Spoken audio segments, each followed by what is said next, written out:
আজ শেয়ার করব চিকেনের একটা দুর্দান্ত স্বাদের রেসিপি, যেটা দিয়ে ভাত, রুটি, লুচি, পরোটা, স্যান্ডউইচ সমস্ত কিছু দিয়েই খেতে লাগবে অসাধারণ। একবার খেলে বাচ্চা থেকে বড় সকলেই চিকেন দেখলেই এই রেসিপিটাই খেতে চাইবে, এটা আমি গ্যারান্টি দিয়ে বলতে পারি। আর ঘরে থাকা সামান্য দুই একটা উপকরণ দিয়েই তৈরি হয়ে যাবে। নমস্কার বন্ধুরা, শ্বশুর বৌমা রান্নাঘর অ্যান্ড ব্লগ চ্যানেলে সকলকে স্বাগত। তাহলে কি করে তৈরি করব সেটাই দেখে নেওয়া যাক। এইখানে আমি চিকেন নিয়েছি, চিকেনটাকে একদম ছোট ছোট করে কেটে নিয়েছি, ভালো করে জল দিয়ে ধুয়ে জলটাকে ঝরিয়ে রেখেছি। আর এই রেসিপিটা তৈরি করতে বোনলেস চিকেনের প্রয়োজন।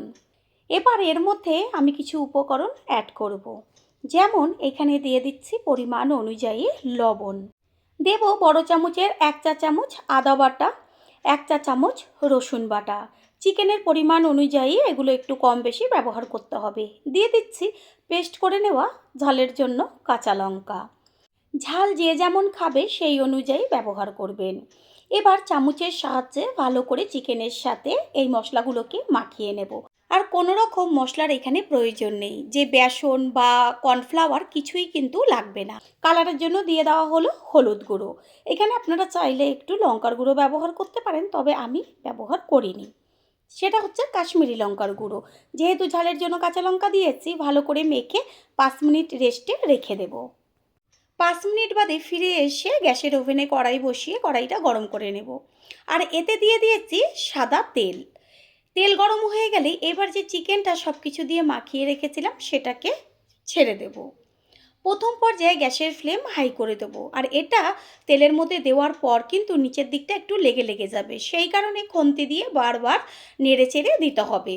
তাতে কি হবে, যে লেগে যাওয়া মশলাগুলো সেটা চিকেনের গায়ে লাগবে আর খেতে লাগবে দুর্দান্ত। চিকেনের পিসগুলোকে পুরো লাল লাল করে ভেজে নেব। আর আগের থেকেই আমি একটা বড় পাত্রের মধ্যে দই পেতে রেখেছি। এইটা হচ্ছে বাড়িতে পাতা দই, কত সুন্দর জমেছে। আর এইখানে আমি প্রায় 200 গ্রামের মতন দই নিয়েছি। এই যে নিচের দিকটা লেগে গেছে, খুন্তি দিয়ে এবার এগুলোকে তুলে দেব। আর বারে বারে একটু তুলে দিলে পরে কি হবে, চিকেনের দুই পাটটাই খুব সুন্দরভাবে ভাজা হবে।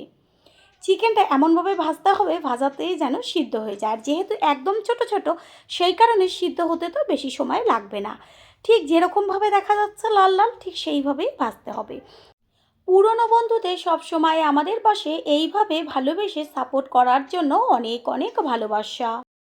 চিকেনগুলো একদম ভাজা হয়ে গেছে, এবার এগুলোকে কড়াই থেকে তুলে নেব। রেসিপিটা যখনই তৈরি করবেন একটু বেশি পরিমাণে তৈরি করবেন, না হলে কিন্তু নিজেই ভাগে পাবেন না।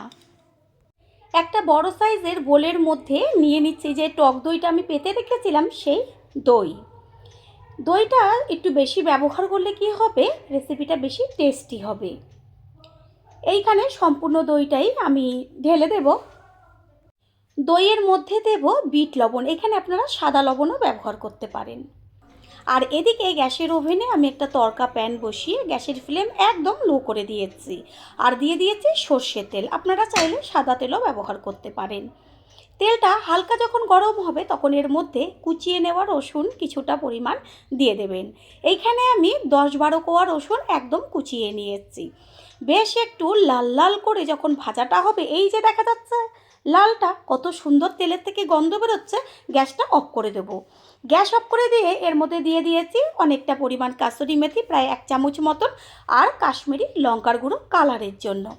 আর কিন্তু আমি এর মধ্যে কিচ্ছু দেব না। এই যে ফোড়নটা, এটাকে এবার দইয়ের মধ্যে আস্তে করে ঢেলে দেব।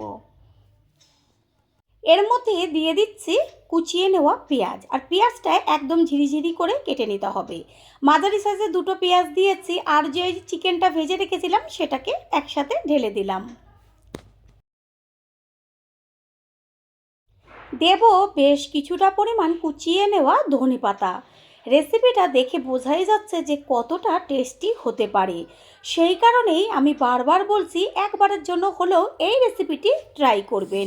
এর মধ্যে আর কিছুই ব্যবহার করব না, এবার চামচ দিয়ে ভালো করে মিশিয়ে নেব।